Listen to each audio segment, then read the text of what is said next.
இன்னைக்கு வந்துட்டு திருவோணம் ஸ்பெஷல் சதையா பாயசம் பண்ண போகிறேன். அது பேர் அப்படி சொல்லுவா, பட் நான் வந்து இதை தேன் பாயசம் தான் சொல்லுவேன். அதை நீங்கள் பண்ணிவிட்டு அது பார்த்தேன்னா தேனாட்டமாக இருக்கும். இந்த பாயசம் ரொம்ப நல்லா இருக்கும். அதுக்கு தேவையான பொருட்கள் என்னன்னு சொல்கிறேன் பாருங்க.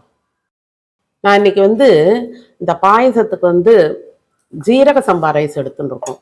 ஏன்னாக்க அது ஃப்ளேவர் வந்து நல்லா இருக்கும். நீங்கள் நம்ம பச்சரிசிலையும் பண்ணிக்கலாம், அது ஒன்றும் தப்பு கிடையாது. இதில் வந்து 1/3 இந்த கப்பு இதால் ஒரு அரிசி எடுத்து வச்சுருக்கேன். இது நிறைய கிடைக்கும், அதனால தான். அடுத்து அதே மெஷர்மெண்ட் கப்பில் 2 வெல்லம் எடுத்துக்கணும், ஒரு அரை சர்க்கரை எடுத்துக்கணும், அதில் 2 பழம், பூவன் பழம் ரொம்ப நல்லா இருக்கும், வெண்ணெய் அதுக்கு ஒரு 1.5 டேபிள் ஸ்பூன் வெண்ணெய் எடுத்துன்னு இருக்கேன். அப்புறம் இதோ பாருங்க 3 தேங்காய் பால் எடுத்து வச்சிருக்கேன். இது முதல் பால், இது 2வது பால், இது 3வது பால். அதாவது ஒரு மீடியம் சைஸ், இதுக்கு நான் வந்து ஒரு மீடியம் சைஸ் தேங்காய் எடுத்துன்னு இருக்கேன். அதை நல்லா திருவிட்டு இல்லை க்ரஷ் பண்ணிக்கோங்க.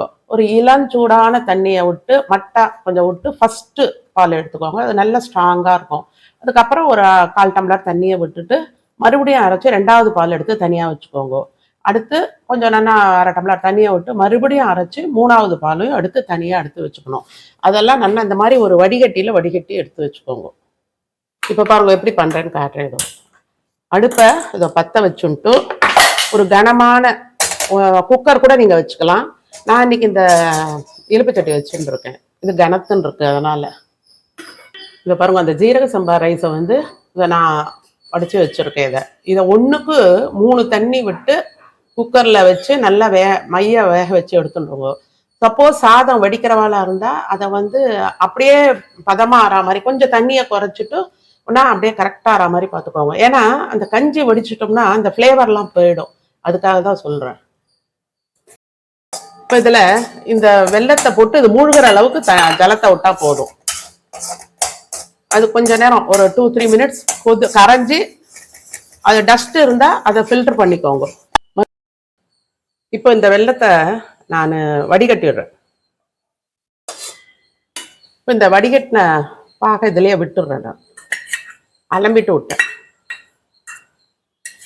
அப்புறம் பாயசம் குடிக்கும் போது நரன்னு மண்ணாக கிடைக்கும், அதுக்காக.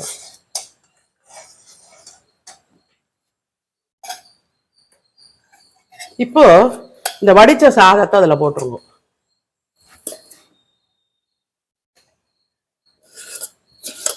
ஒரு குட்டி கப்பு தான் எடுத்தேன், அதே இவ்வளோ இருக்கு பாருங்க. அவளுக்கு எவ்வளோ வேணுமோ அதை எடுத்துக்கோங்க, அதுக்கேற்ற மெஷர்மெண்ட்ல எல்லாம் போட்டுக்கணும், மற்ற சாமான்லாம்.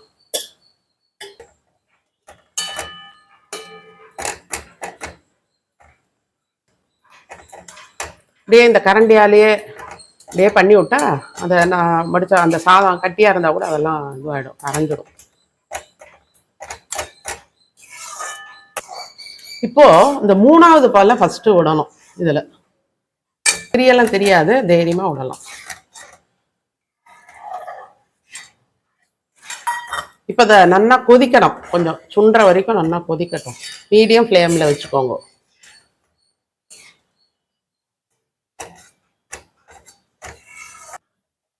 இப்போ இந்த சர்க்கரையும் அதில் போட்டுடலாம். 1/2 கப் எடுத்து வச்சுருக்கோம் இல்லையா, அதையும் அதை போட்டுடணும். அப்போ தான் அந்த வெல்லமும் சர்க்கரையும் சேரும்போது அதனோட ஸ்வீட்டே தனியாக இருக்குது. இப்போ பார்த்தீங்களா, ஒரு 5 நிமிஷத்தில் அந்த பால் வத்தி எடுத்து இப்போது 2வது பாலில் விடணும். சிம்மிலே வச்சுக்கோங்க, எப்படி தலைக்கிறது பாருங்க, இப்படி வத்தி இருக்கு அண்ணன்.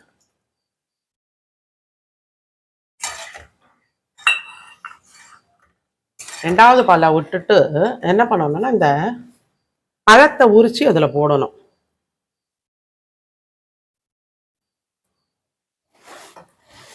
பாருங்க, இந்த பழத்தை உரிச்சு நான் பாதி ஆக்கி போடுறேன். குடிக்கிறவா பொடி பொடியாக நெருக்கி போட்டு கூட அப்படியே சாப்பிட்லாம். ஆனால் நீங்கள் இந்த மாதிரி பண்ணி பாருங்க, நல்லா இருக்கும். ஒரு 2 பூவம்பழம் போட்டிருக்கேன், இதுதான் நல்லா மனம் கொடுக்கும் உங்களுக்கு. இப்போ இது கொஞ்சம் நேரம் கொதிக்கணும், நல்லா கொதிக்கணும். கொதிக்கும் போது இந்த பழத்தோட ஃப்ளேவர்லாம் இதில் இறங்கும். அப்புறம் பாயசம் முடிஞ்சதுக்கப்புறம் உங்களுக்கு இந்த பழத்தை வேணால் வெளியில் அப்புறம் கூட எடுத்துடலாம். எடுத்து வச்சுட்டு பாயசம் குடிக்கும்போது கட் பண்ணி வேணுங்கிறவா போட்டுக்கலாம். அப்படி இல்லைன்னா வெறும் ஃப்ளேவர் மட்டும் அதில் இறங்கியிருக்கும். அதுவே ரொம்ப ஜோராக இருக்கும். இது இன்னும் கொதிக்கணும். பார்த்தீங்களா? இப்போ வந்து இந்த 2வது பால் விட்டதுக்கு அப்புறம் நல்லா கொதிச்சு இவ்வளோ கெட்டியாக எடுத்து பாருங்க, திக்காக எடுத்தா. இப்போ வந்து இது அணைக்கிற ஸ்டேஜ். அதுக்கு முன்னாடி இவ்வளோ வெண்ணெய், இது ஒரு 25 கிராம் வெண்ணெய் இருக்கும். ஆற்றுல நீங்கள் வெண்ணெய் எடுத்து வச்சுருந்தா கூட அதை வந்து இதில் போட்டுருங்க. போட்டுட்டு அதே வந்து மெல்ட் ஆகிக்கும் இந்த சூடுக்கு. இந்த வெண்ணெய் போடுறதால இந்த பாயசம் வந்து ஒரு க்ரீமியாக இருக்கும். சாப்பிட்றதுக்கும் நல்லா இருக்கும், கைக்கும் அவ்வளோ நல்லா இருக்கும், கண்ணுக்கும் நல்லா இருக்கும் பார்த்தாக்க.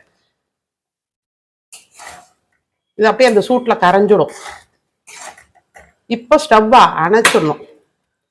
அணைச்சிட்டு முதல் பால் எடுத்து வச்சிருக்கோம் இல்லையா, அதை விடணும்.